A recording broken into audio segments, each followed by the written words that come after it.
Let's start Unit 2 Grammar. We are going to talk about past habits and situations.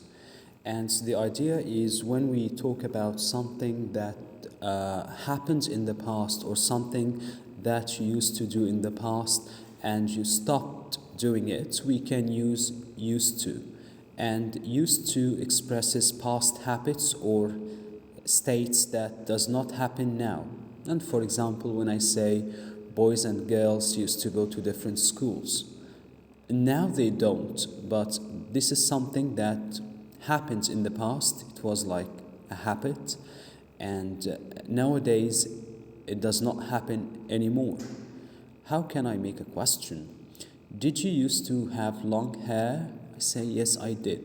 Now I do not have long hair, but when I ask you this question, I ask about something relevant to the past situation, and it has nothing to do with the present.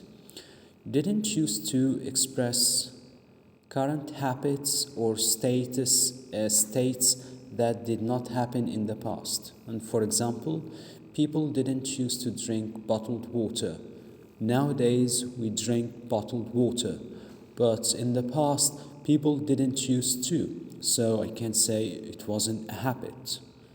Let's see the different forms. How can we use it in affirmation, in affirmative and negative? We can say I used to, you used to, he, she, it, we, etc. So we have to add D. And as you know, after to, we have to use infinitive or base form. In negation, I say didn't used to.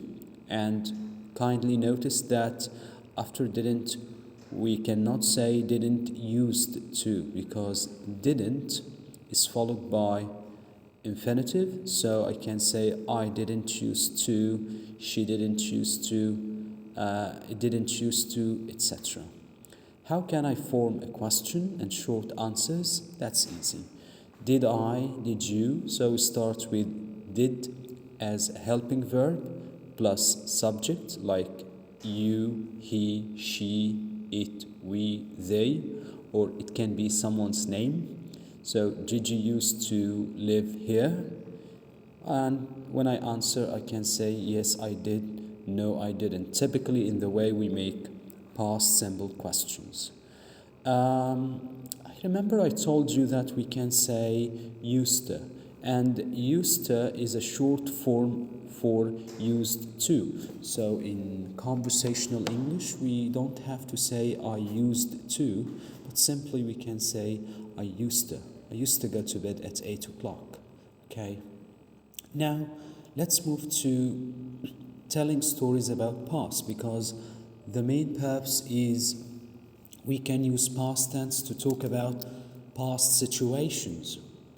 We use the simple past, maybe past continuous or past perfect, to relate some main or maybe background events in stories about the past.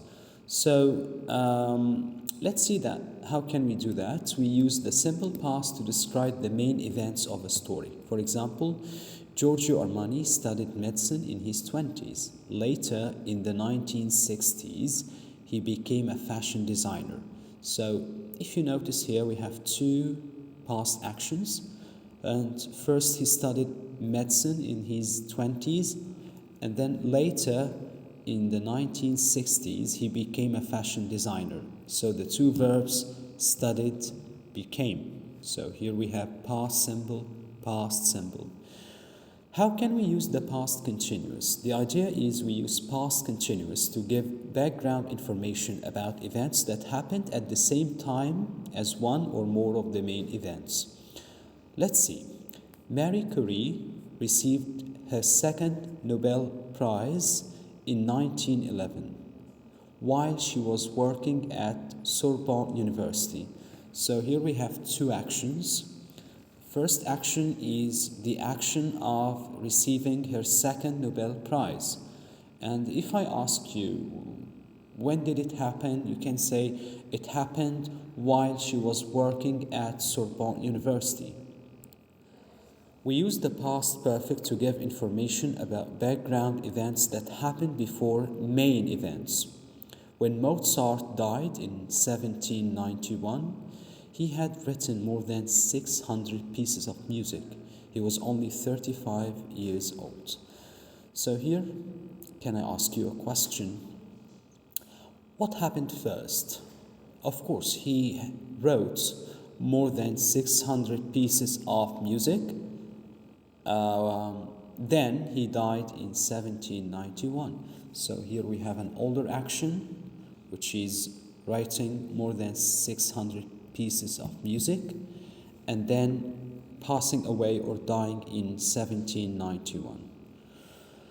Let's see how can we use some adverbs to relate the two tenses. We can use when, while to introduce a background activity or show that two background activities happened at the same time. So I can ask you, when did you meet Anne? I can say I met Anne while I was traveling in the US. Or I can say while I was traveling in the US, I met Anne. Alternatively, you can use when. While I was cooking, Ali was working. So here we have no interruption. We talk about two actions that were in progress at the same time. When I met Anne, I was traveling in the US. When we met, I'd been in the US for 6 months. So here, if you notice that the last one, we have past simple, past perfect. And past perfect is to talk about the older action. So you can guess that being in the US for 6 months happened first, then the act of meeting Anne. Thank you very much for listening, and I hope you have a great time.